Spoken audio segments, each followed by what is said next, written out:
Hello guys, आज मैं आप सभी को प्रकाशिकी के पहला चैप्टर प्रकाश के परावर्तन और अपवर्तन के बारे में बताऊंगी, जो बहुत ही सिंपल तरीका में बताऊंगी, जो कि आपके माइंड में एक बार शिफ्ट हो जाए। देखिए, प्रकाश का परावर्तन क्या है। पहले तो प्रकाश में बताई थी कि प्रकाश एक ऐसी अबाड़ी भौतिक है जिसमें कि किसी भी वस्तु को देखने के लिए हमें अनुभूति प्रदान करते हैं, उसे ही प्रकाश की ये क्या बोलते हैं, प्रकाश कहते हैं।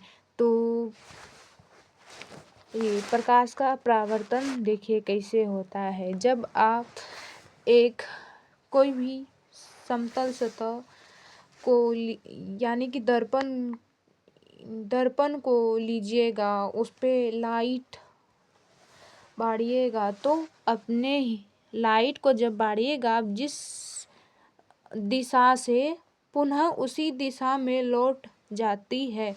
तो इस प्रकार की घटना को हम प्रकाश का परावर्तन कहते हैं। नहीं आप सभी को विश्वास है तो आप सभी घर में एक बार देखिएगा, प्रैक्टिस कीजिएगा। तो प्रकाश जिस दिशा से जाती है पुनः उसी दिशा में लौट आती है, तो इसे ही प्रकाश का परावर्तन कहते हैं। प्रकाश के परावर्तन के दो नियम होते हैं। पहला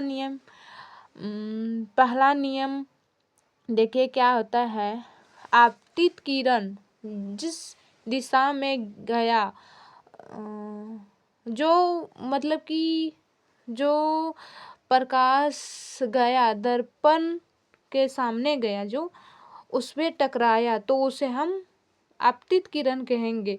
और जो पुनः उसी दिशा में लौटा वही किरण, तो उसे हम परावर्तित किरण कहेंगे। तो बीच में डॉट डॉट अभिलंब बनता है, वो तीनों एक ही बिंदु पर होते हैं, तो उसे ही प्रकाश का प्रथम नियम कहा जाता है, यानी फर्स्ट लॉ कहा जाता है।